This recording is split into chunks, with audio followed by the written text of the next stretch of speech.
बारे में बात करेंगे। इसको अपने क्या बोलते हैं, प्रत्यावर्तक या इसी का जनित्र भी कहते हैं, एक ही बात है। इसमें जो टॉपिक पढ़ेंगे ना वो पढ़ेंगे प्रत्यावर्तक ऑन लोड। प्रत्यावर्तक या अल्टरनेटर किसकी बात करेंगे, ऑन लोड। एक अल्टरनेटर क्या ऑन लोड की कंडीशन में है, उसको लोड डाल दिया जाता है और लोड डालने के बाद उसमें क्या होती है, ऑन लोड की अवस्था में, ऑन लोड अवस्था में वी ड्रॉप,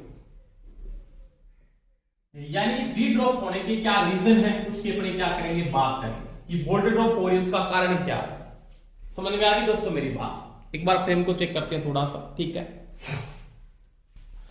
ऑन लोड की अवस्था के अंदर वी ड्रॉप होता है। इस प्रकार से आपने डीसी जनरेटर में पढ़ा, किसकी बात की आपने, डीसी जनरेटर पढ़ा था ना आपने, क्या पढ़ा था, आर्मेचर में बैक ईएमएफ पैदा होता है या आर्मेचर में जनरेटर वोल्टेज पैदा होती है। जैसे मेरे पास एक डीसी का जनरेटर है, मान लीजिए डीसी का जनरेटर है, ये जनरेटर है, ठीक है। इस जनरेटर पे यहां पे आपने क्या लगा रखा है, लोड लगा रखा है, ऐसे ये लोड डाल दिया रेजिस्टेंस। इसके टर्मिनल पे अपने को क्या मिलेगी, लोड वोल्टेज मिलेगी, इसको अपने किससे लिखते हैं, बीएल से लिख देते हैं। किससे लिखते हैं, बीएल, लोड वोल्टेज। यहां से धारा फ्लो होती है, इसको आपने किससे लिखा, आईएल से लिखा, लोड धारा। परंतु इसके आर्मेचर में क्या पैदा हो रहा है, ईबी या ईजी जनरेट होता है, वोल्टेज पैदा होता है, इसको ईजी बोल सकते हो आप, क्या क्या लिख सकते हो, ईबी भी लिख सकते हो, कोई समस्या नहीं आनी चाहिए आपको, ठीक है दोस्तों।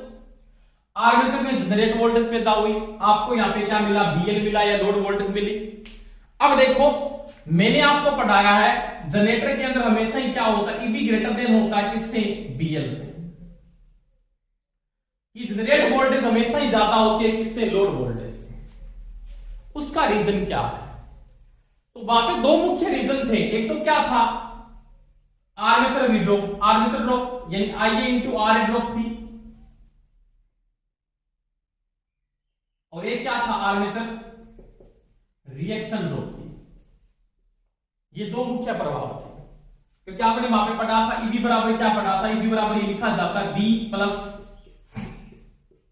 आईए इंटू आर ए प्लस में आर्मेचर रिएक्शन ड्रॉप, इसको मैंने ए आर से लिखा है, ये प्रभाव था।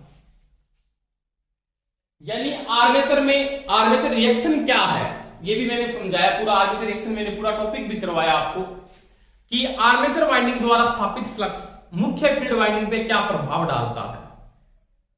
इसको आपने क्रॉस मैग्नेटाइज और डीमैग्नेटाइज दोनों मैंने करवाया आपको, क्या होते पूरा पढ़ा है आपको। जिनको नहीं पढ़ा वो पढ़ लेना पहले जाके वहां पे, फिर समझ में आएगी। तो ये बातें समझ में नहीं आनी, ध्यान रख लेना पहले बात है।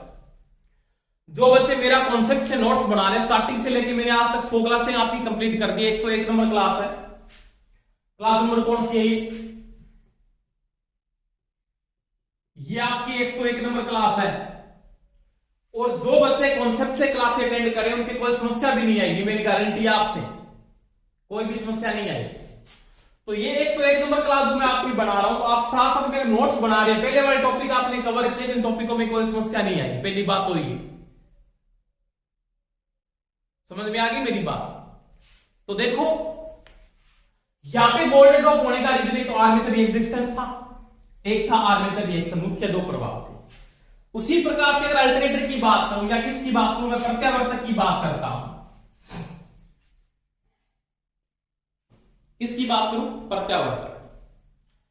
अल्टरनेटर में वी ड्रॉप होने का रीजन क्या है, यानी अल्टरनेटर में वोल्टेज ड्रॉप होती है उसका कारण क्या है, उसकी बात करें। तो इसके पहले मुख्य तो टर्म्स की बात करें, मुख्य बातें क्या वो आपको ध्यान रखनी। पहली बात तो यहां पे एक चीज का आपको ये ध्यान रखना है,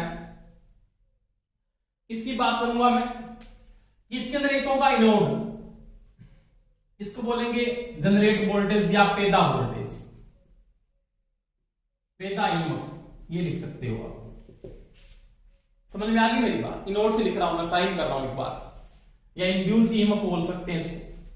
दूसरी बात इसमें होगा वी, इसको बोलेंगे टर्मिनल वोल्टेज, क्या बोलेंगे, टर्मिनल वोल्टेज। ठीक है। इसके बाद देखो एक होगा इसके अंदर आइए, तो ये तो पता ही है आपको, इसको बोलेंगे आर्मेचर करंट या आर्मेचर धारा।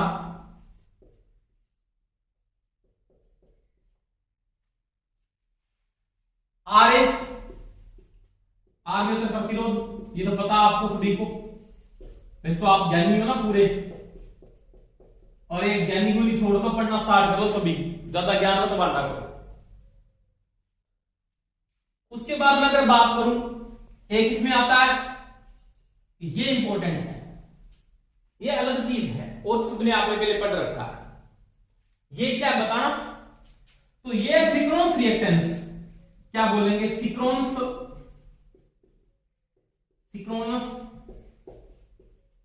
रिएक्टेंस।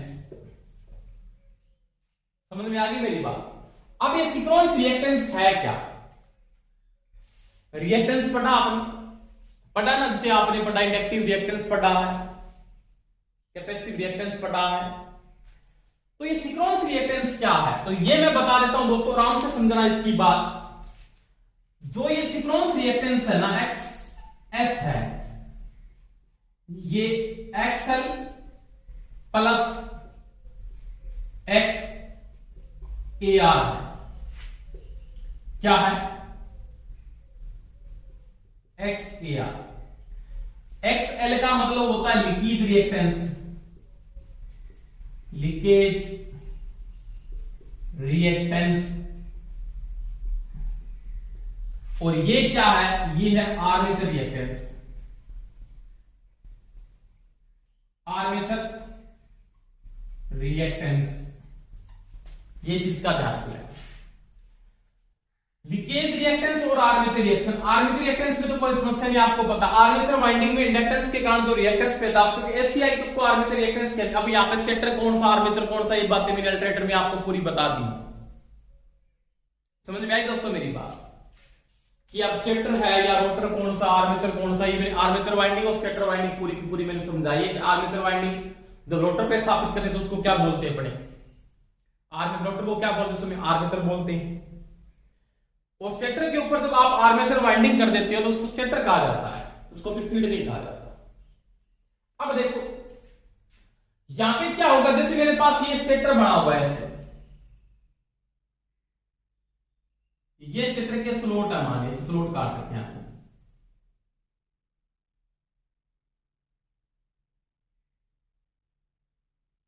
ये यहां पे आपने आर्मेचर चालक स्थापित कर दिए, चालक स्थापित कर दिए मैंने ऐसे, ठीक है। अब यहां पे क्या होगा, ये जो होगा ना इसके अंदर ये भाग, यहां पे जगह होती है खाली, उसको क्या बोलते हैं भाई, इस भाग को क्या बोलते हो आप बताना, ये इसका एयर गैप है, क्या है, एयर गैप, या इसको बोलते हैं वायु अंतराल, क्या है, वायु अंतराल। इसके अंदर क्या होगा, मानिए यहां पे रोटर है, ये रोटर है, मानिए रोटर पे आपने फील्ड की वाइंडिंग स्थापित कर रखी है, और यहां पे स्टेटर के ऊपर आपने कौन सी वाइंडिंग स्थापित कर रखी है, आर्मेचर वाइंडिंग, यहां पे आर्मेचर वाइंडिंग स्थापित कर रखी है। अब क्या होगा, जब आप क्या डालते हो, लोड डालते हो, क्या डालते हो, लोड। जब आपने आर्मेचर के ऊपर लोड डाला तो जो इंड्यूस ईएमएफ है उसको क्या देगा, वो टर्मिनल वोल्टेज देगा। तो टर्मिनल वोल्टेज मिलेगी तो उसके कारण जब आर्मेचर धारा फ्लो होती है, जब आईए फ्लो होगा ना लोड की तरफ, तो ये फ्लक्स होगा ना, ये फ्लक्स एयर गैप का जो फ्लक्स है, ये क्या करता है, वेरी करता है, वेरी का मतलब बदलता है, स्थिर नहीं रहता। एयर गैप का जो फ्लक्स है, एयर गैप फ्लक्स वेरी करता है, क्या करता है, वेरी करता है, वेरी करता है का मतलब बदलता है। उसके कारण यहां पे क्या होता है, रिएक्टेंस पैदा होता है, क्या पैदा होता है, रिएक्टेंस, क्योंकि जिस चीज के अंदर अगर फ्लक्स वेरी करता है ना, वहां पे रिएक्टेंस पैदा होगा ही होगा। जैसे आपने इंडक्टर के अंदर आपने फ्लक्स को वेरी करवाया, क्योंकि धारा बदलती तो वहां पे रिएक्टेंस पैदा हुआ, तो उसमें आर्मेचर इस प्रकार से यहां पे होगा, आर्मेचर वाइंडिंग में होगा ना पैदा रिएक्टेंस, तो वो करेगा उसके कारण यहां पे क्या होगा कि रिएक्टेंस पैदा होगा, उस रिएक्टेंस के कारण भी वोल्टेज क्या होगी आपकी ड्रॉप होती है, क्योंकि रिएक्टेंस के कारण वोल्टेज ड्रॉप होगी निश्चित बात। तो फ्लक्स जब वेरी करता है, जब एयर गैप में फ्लक्स वेरी करता है, उस वेरी फ्लक्स के कारण जो रिएक्टेंस पैदा होता है, उस रिएक्टेंस को क्या बोलते हैं अपने लीकेज रिएक्टेंस कहते हैं। क्या कहते हैं? Leakage reactance. और आर्मेचर वाइंडिंग में इंडक्टेंस की मान है, क्योंकि वाइंडिंग में क्या है, किसका मान है, प्रेक्टो या इंडक्टेंस की वैल्यू पाई जाएगी, एल का मान। और आपने पढ़ा एक्सएल बराबर क्या होता है 2 पाई एफएल पढ़ा है। इसमें इंडक्टेंस का मान है, फ्रीक्वेंसी है, कैसी पैदा हो रही है यहाँ पे, तो आर्मेचर में भी क्या पैदा होगा, रिएक्टेंस पैदा होगा। तो दोनों के कारण क्या होगी, वोल्टेज ड्रॉप होती है। समझ में आ गई मेरी बात? यानी लीकेज रिएक्टेंस की बात करूं तो ये अलग चीज है यहाँ पे, ये तो आपके समझ में आ रहा है, इसमें तो कोई समस्या नहीं है। लीकेज रिएक्टेंस के कारण यानी फ्लक्स का वेरिएशन जब किस में होता है, एयर गैप में होता है, या तो फ्लक्स एयर गैप में क्या करता है, वेरी करता है। वेरी करता है का मतलब बदलता है। उस समय क्या होगा, उस समय यहां पर एक रिएक्टेंस पैदा होगा, उसको क्या बोलेंगे, लीकेज रिएक्टेंस कहते हैं। क्या कहते हैं? Leakage reactance. ठीक है, ये है लीकेज रिएक्टेंस। और आर्मेचर वाइंडिंग में इंडक्टेंस के कारण यहां पे भी एक रिएक्टेंस पैदा होगा, उसको बोलते हैं आर्मेचर रिएक्टेंस। ये तो आपको पता है। अब देखो इसके बाद में अगर बात करूं तो यहां पे एक बात आपको ये भी पता होनी चाहिए, थीटा एंगल। थीटा, तो थीटा क्या है, V व I के मध्य कोण या कला कोण एक ही बात है।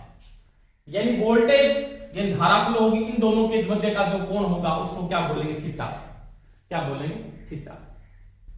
समझ में आ गई दोस्तों मेरी बात? तो ये क्या बात की आपने, ये कि आर्मेचर जब ऑन लोड आएगा तो उसमें वोल्टेज ड्रॉप होने के रीजन क्या है, इसके मुख्य तथ्य हैं अभी तक। तो ये अब देखो आराम से, अब मैंने बात की कि मेरे पास क्या एक अल्टरनेटर है, मान लिया क्या है, अल्टरनेटर। जैसे ये आर्मेचर है, मान लीजिए आर्मेचर बना,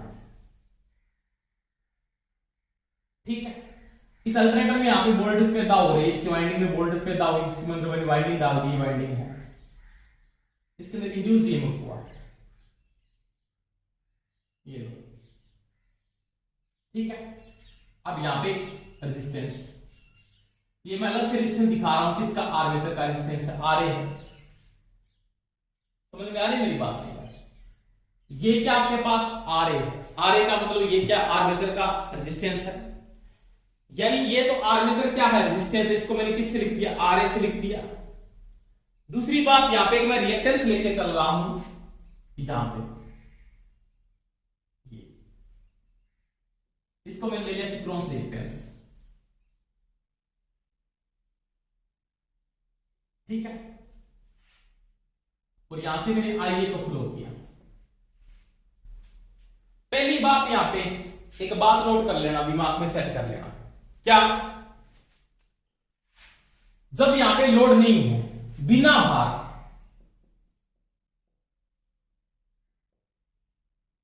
अगर प्रत्यावर्तक आपका बिना लोड है, इसके ऊपर कोई लोड नहीं, अगर यहां पे लोड नहीं है तो क्या यहां पे वोल्टेज ड्रॉप होगी, नहीं होगी। यहां पे कोई भी वोल्टेज ड्रॉप नहीं होगी, क्योंकि यहां पे जो वोल्टेज ड्रॉप होगी वो किसके बराबर होगी, तो वो होगी आईए इंटू एक्सएस। यहां पे जो वोल्टेज ड्रॉप होगी वो क्या होगी, आईए इंटू आरए। क्योंकि बिना भार या नो लोड, इसको क्या लिख सकते हो आप, लिख सकते हो नो लोड।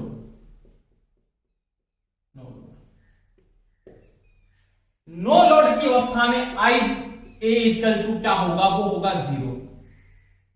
कितना होगा, जीरो। क्योंकि लोड नहीं है तो इसका सर्किट पूरा नहीं हो रहा, क्या धारा फ्लो होगी, धारा फ्लो नहीं होगी। तो ध्यान रखना दोस्तों, बिना भार की अवस्था में न तो आर्मेचर रिएक्टेंस पैदा होता, आर्मेचर वोल्टेज रिएक्टेंस पैदा होता है, और न आपका लीकेज रिएक्टेंस पैदा होता है। इनके कारण वोल्टेज ड्रॉप नहीं होगी, और न आर्मेचर रेजिस्टेंस के कारण वोल्टेज ड्रॉप होती नहीं होगी। जब मैं इसको क्या कर देता हूं, ऑन लोड, इसके ऊपर मैंने लोड डाल दिया, क्या डाल दिया, लोड। अब यहां पे मेरे को वोल्टेज मिलेगी, इसको क्या बोलेंगे, बीएल, टर्मिनल वोल्टेज। ये रेजिस्टेंस है हमारा, लोड डाल दिया, ये इंपीडेंस इस प्रकार का लोड आएगा, इसको जेड बोलेंगे, इसी में जेड बोलते हैं, आर नहीं को। कौन सा लोड हम बात की बात इंडक्टिव है, कैपेसिटिव है या रेजिस्टिव लोड है। समझ में आ रही है मेरी बात। अब देखो, अब यहां पे क्या है, अब ये ड्रॉप होगी, यानी मैं लिख सकता हूं ऑन लोड की अवस्था में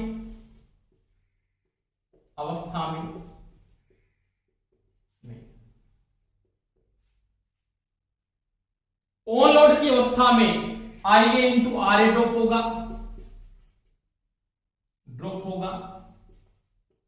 पहली बात तो ये ध्यान रखिएगा। ठीक है, दूसरी बात,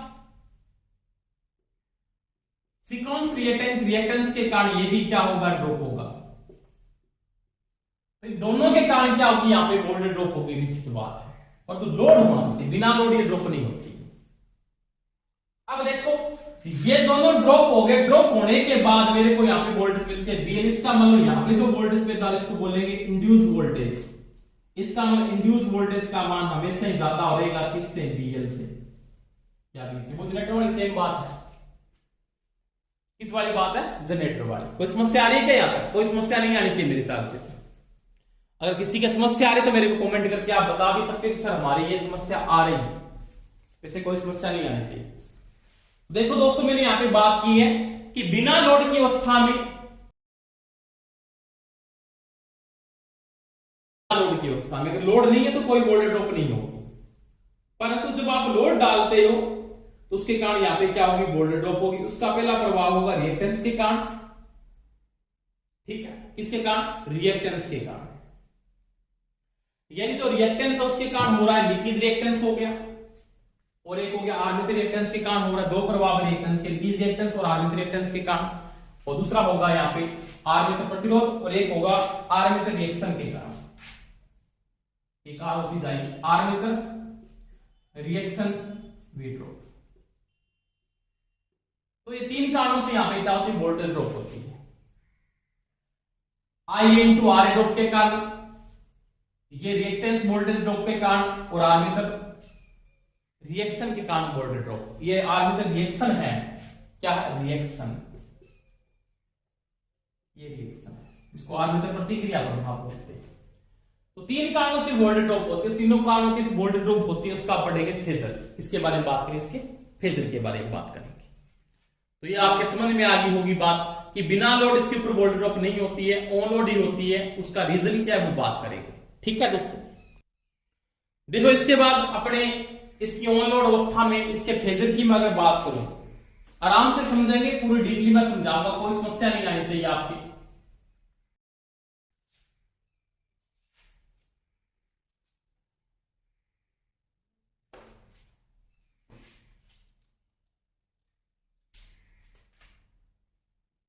ऑन लोड फेजर डायग्राम। देखो सबसे पहले किसका करेंगे, लेगिंग लोड है कोई,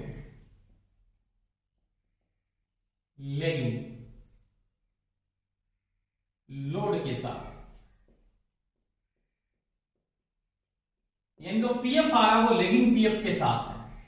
पावर फैक्टर जो आ रहा है, यानी पीएफ यानी पावर फैक्टर का जो मान आ रहा है वो कौन सा आ रहा है, वो लेगिंग या पक्षगामी आ रहा है।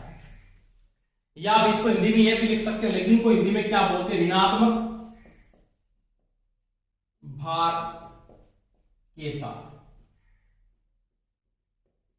ये जो लोड है वो कौन सा है, लेगिंग पावर फैक्टर का लोड है। अब देखो दोस्तों, मैं अगर बात करूं लेगिंग लोड के पावर फैक्टर की, सबसे पहले अगर आप इसका जो डायग्राम बना रहे हो, फेजर की बात करेंगे, पहले मैं अगर इसको ऐसे जनरेट करूं, यानी ये आपका आर्मेचर है,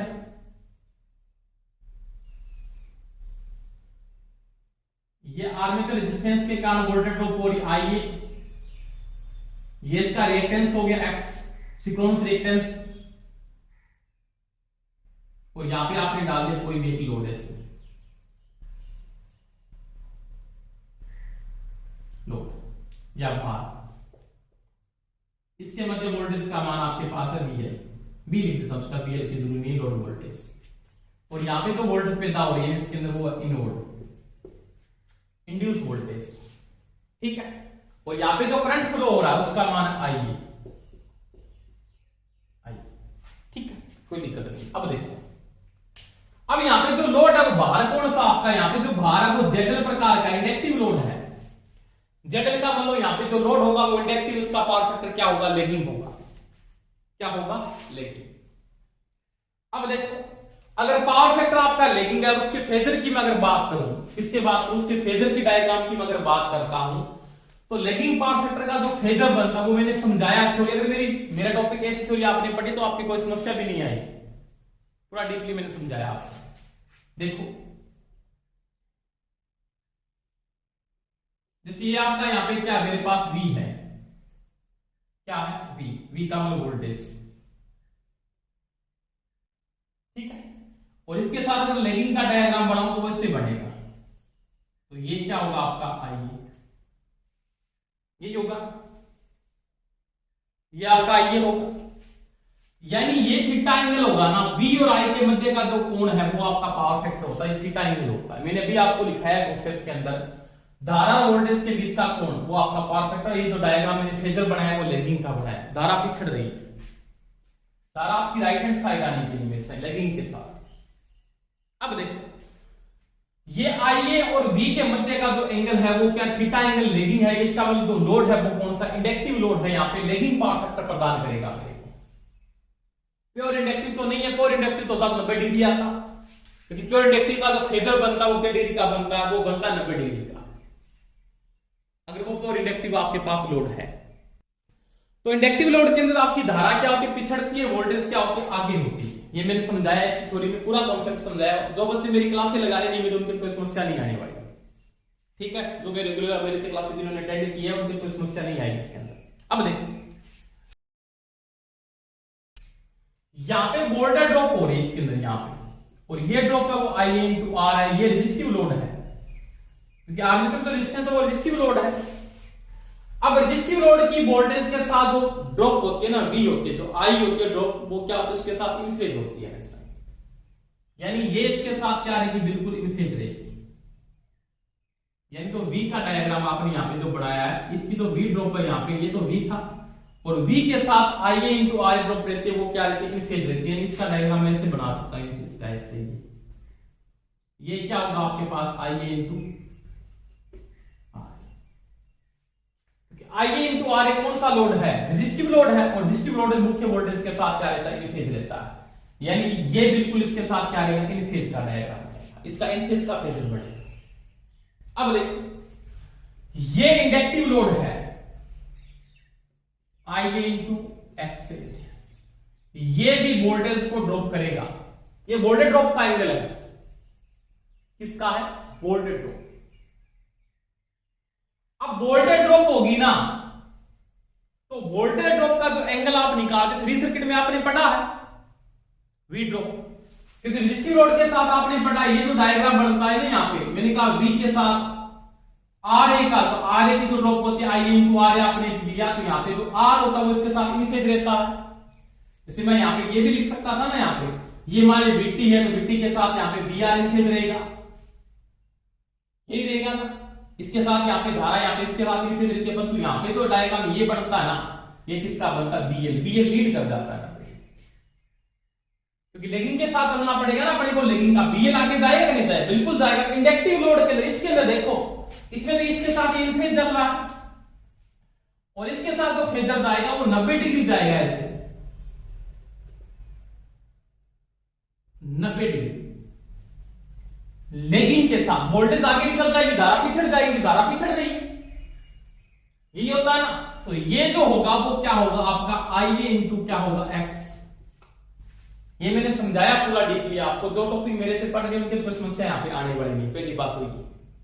अब देखो ये क्या होगी आपकी रिएक्टेंस ड्रॉप है, क्या है रिएक्टेंस, वो 90 डिग्री का है, इसको BL बोलते हो ना, BL का फेजर ऐसे ही बढ़ता है, तो वो रिएक्टेंस वोल्टेज ड्रॉप कर रहा है यहाँ पे, कौन कर रहा है, रिएक्टेंस वोल्टेज ड्रॉप। और रिएक्टेंस की जो वोल्टेज ड्रॉप है वो IA इंटू क्या XX, सिक्वेंस रिएक्टेंस हो रहा है, ये क्या आर्मेचर धारा है। समझ में आ गई दोस्तों मेरी बात। तो ये आपका सीक्वेंस रिएक्टेंस हो गया, और आर्मेचर धारा के कारण ये जो जा रहा है वो 90 डिग्री कर रहा है एंगल के साथ, और ये इसके साथ क्या इन फेज। अब देखो इसका जो फेजर बनाओगे तो ये इसका क्या बन जाएगा, करने से मिल जाएगा इसके साथ ये। यहां पे से, तो ये आपका सिंक्रोनस रिएक्टेंस के कारण वोल्टेज ड्रॉप हो रही है। अब देखो यहां पे ये जो होगा ये इसका क्या होगा, करंट होगा, क्या होगा, करंट। अब तो ये करंट की वैल्यू आ रही है ना, ये वाला करंट, ये जो इसका करंट है ये वाला, वो आर्मेचर में क्या इंड्यूस वोल्टेज है, क्या है, इंड्यूस वोल्टेज। इसको मैं क्या लिख सकता हूं, इंड्यूस वोल्टेज। समझ में आ गई दोस्तों मेरी बात। तो ये तो आपके कारण रिएक्टेंस के कारण वोल्टेज ड्रॉप हुई, ये आर्मेचर रेजिस्टेंस के कारण वोल्टेज ड्रॉप हुई। अब देखो इसके फेजर की अगर बात करूं तो इसको मैं आगे से भी बढ़ा सकता हूं, यहां पे इस प्रकार से, ये चीज ठीक है। तो ये तो आपका एक प्रकार से त्रिभुज बन रहा है, ये समकोण क्या बन रहा है, त्रिभुज का जो निर्माण हो रहा है यहां पे ऐसे इस प्रकार इस फेजर के साथ। तो समकोण त्रिभुज में यहां पे जो ये भाग है ये तो इसके आई इंटू आर ए के बराबर है, और ये इसकी क्या आर्मेचर धारा है, यहां से लेके यहां तक की आर्मेचर धारा को लेके चल रहा है, और ये क्या इसकी इंड्यूस वोल्टेज है, और ये क्या सिंक्रोनस रिएक्टेंस के कारण यहां पे क्या हो रही है, वोल्टेज ड्रॉप हो रही है। अब सिंक्रोनस रिएक्टेंस के अंदर आपने दो मान पढ़े थे, कौन कौन से मान पढ़े थे, एक्स एक्स बराबर क्या पढ़ा था आपने, यहां पे पढ़ा था एक तो लीकेज रिएक्टेंस, जो मैंने बात की थी कि एयर गैप में जब फ्लक्स वेरी करता है उसके कारण इंडक्टिव रिएक्टेंस क्या होता है, वहां पे इंड्यूस हो जाता है, वो तो था लीकेज रिएक्टेंस। और एक क्या पढ़ा था, एक पढ़ा था आर्मेचर रिएक्टेंस, क्या पढ़ा था, आर्मेचर रिएक्टेंस। यानी जो सिंक्रोनस रिएक्टेंस है वो किसके बराबर होता है, वो होता है लीकेज रिएक्टेंस, और किसके बराबर होता है, आर्मेचर रिएक्टेंस के बराबर होता है। समझ में आ गई दोस्तों मेरी बात। तो ये इसका जो फेजर बन रहा है, जहां पे मैं दोबारा से रिपीट कर रहा हूं, आराम से देखना। पहले मैंने सबसे पहले बात की थी कि ये मुख्य वोल्टेज है और ये इसकी धारा है, यानी यहाँ पे आपने बीएल दिया, यहाँ पे लोड कौन सा, इंडक्टिव लोड है, क्योंकि जो फेजर बना रहा हूं किसके साथ बना रहा हूं, लेकिन पावर फैक्टर के साथ बना रहा हूं। तो यहाँ पे जो लोड है जेडएल का मतलब यहाँ पे आपने इंडक्टिव लोड डाला है, कौन सा लोड डाला है, इंडक्टिव लोड। इंडक्टिव लोड के साथ V और I के मध्य, IA का मतलब मुख्य धारा फ्लो हो रही है, V का मतलब टर्मिनल वोल्टेज का मान है, उन दोनों के बीच में जो थीटा एंगल आता है वो लेगिंग का आता है, क्योंकि V का ग्राफ आपके पास ये है, IA का ग्राफ ये है, तो धारा पिछड़ रही है, वोल्टेज क्या आगे।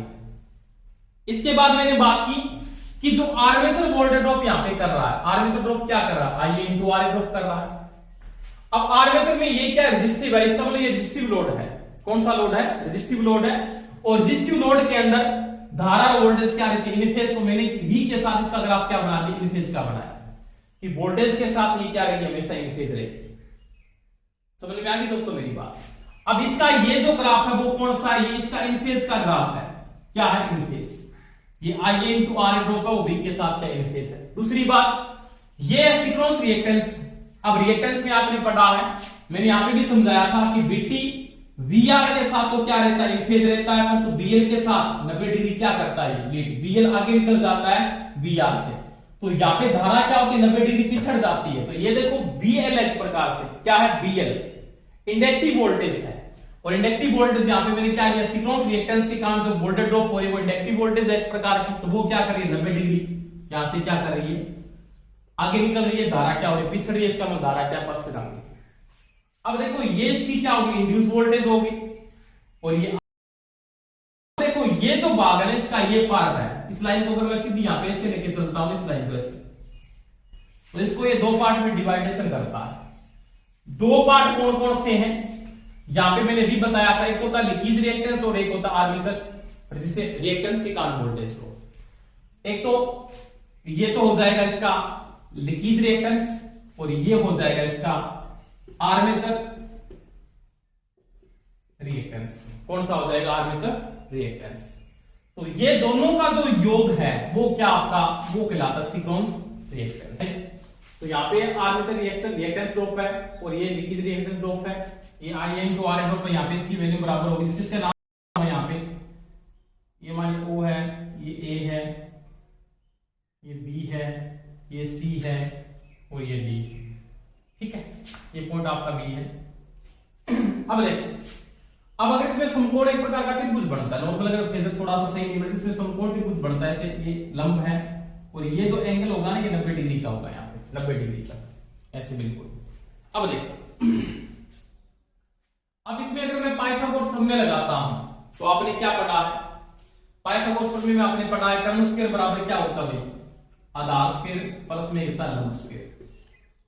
इसका देखो आधार क्या है, कर्ण इसका क्या, कर्ण तो ये हो गया, ये तो इसका कर्ण है, ये आधार है और ये इसका लंब है। तो कर्ण में क्या, इंड्यूस वोल्टेज इसकी स्क्वायर, आधार क्या, तो आधार इसका क्या है, ये इसका आधार है ना। आधार की जो वैल्यू आ रही है, आधार में इसकी वैल्यू का मान क्या है, तो आधार आपका क्या है यहाँ पे, तो आपका जो आधार होगा ये आधार स्क्वायर में आप क्या लिखोगे, आधार आपके पास क्या, ओ ए, यहां से लिखिए ओ ए प्लस, सॉरी इसका मान मैं पी कर देता हूं, मान लिया ये ओ है, तो इसको लिखते हैं ओपी प्लस पी ए का स्क्वायर प्लस हो जाएगा ये लंब स्क्वायर में, लंब क्या आपके पास ए बी प्लस ये क्या है बी डी का स्क्वायर, ठीक है। आधार क्या, ओपी प्लस पी ए का स्क्वायर प्लस लंब क्या है, लंब देखो A B plus B D का स्क्वायर, ठीक है। अब देखो आपने ये पढ़ा है, क्या पढ़ा है, साइन थीटा बराबर कोस थीटा बराबर क्या होता है, आधार बटा कर्ण होता है, आधार बटा कर्ण, ठीक है। आप क्या लिख सकते हो, जो आधार का मान है यानी आधार बराबर क्या हो जाएगा, कि आपके पास जो कोस की वैल्यू आ रही है, आधार बटा क्या होता है, कर्ण होता है, कि कोस फाई बराबर क्या आपके पास आधार बटा कर्ण है, तो आधार बराबर क्या हो जाएगा आपके पास, तो आधार बराबर हो जाएगा आपके पास कोस इनटू में क्या हो जाएगा कर्ण, तो ये तो हो जाएगा आधार बराबर। तो क्या आपने क्या पढ़ा है, लाल बटा कक्का होता है ना, लाल बटा कक्का, तो आधार बटा कर्ण, साइन का बराबर क्या होता है, साइन का बराबर होता है आपके पास क्या, लंब बटा कर्ण, तो लंब किसके बराबर हो जाएगा, साइन थीटा इनटू में क्या हो जाएगा कर्ण, तो ये आ जाएगी, समझ में आ गई मेरी बात, साइन थीटा इनटू क्या हो जाएगा, वो कर्ण हो जाएगा। आपके पास यहां पे तो वैल्यू में अगर मान लिखता हूं तो ओ ए की वैल्यू है, यानी ओ ए का मान है आपके पास, वो क्या है, उसकी वैल्यू यहां पे क्या करो, पुट कर दोगे, ओ ए की वैल्यू क्या आ रही है, उसके साथ साइन थीटा का मान कितना आ रहा है, उसके बाद कोस थीटा की वैल्यू कितनी आ रही है, वो आपको यहाँ पे क्या करनी है, नोट करनी है। तो देखो मेरे पास आधार की तो वैल्यू ये v का मान है, और v के साथ ये क्या आपके पास, तो ये होगा आई इंटू आर ही होगा ना, इसके बराबर तो वैल्यू ये तो आई इंटू आर होगा। आप क्या लिखोगे, आधार में क्या लिखोगे, देखो ये होगी इंड्यूस वोल्टेज ओपी किस क्या लिख सकता हूं, v कोस थीटा, आधार क्या है, आधार की तो वैल्यू लेके चलते v कोस थीटा, आधार आपके पास v कोस थीटा है प्लस आई इंटू आर, इसका क्या है स्क्वायर, आई इंटू आर का स्क्वायर, यानी v cos theta I into R का क्या है, स्क्वायर है। इसके बाद देखो, इसके बाद आपके पास यहां पे लंब क्या है, तो लंब क्या है, v साइन थीटा, आधार के साथ v साइन थीटा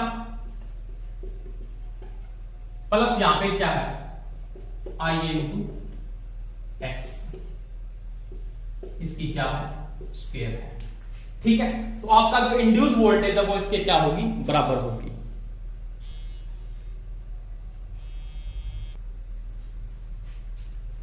देखो यहां पे तो ये फेजर पड़ेगा v cos थीटा, आधार के साथ v cos थीटा, यहां पे वैल्यू आ जाएगी v cos theta plus i into R plus i into R, v sin theta लंब के साथ इंटू i इंटू x, ठीक है। अब देखो इनवर्ट इक्वल टू हो जाएगा इंड्यूस वोल्टेज बराबर हो, इसका स्क्वायर हटाओ, इसमें क्या लग जाएगा, रूट लग जाएगा पूरे पे, तो v cos theta plus i into R, इसका square plus v sin theta plus I into X, इसका क्या स्क्वायर, तो ये आपके पास क्या होगा, इसके इंड्यूस वोल्टेज के बराबर होगा।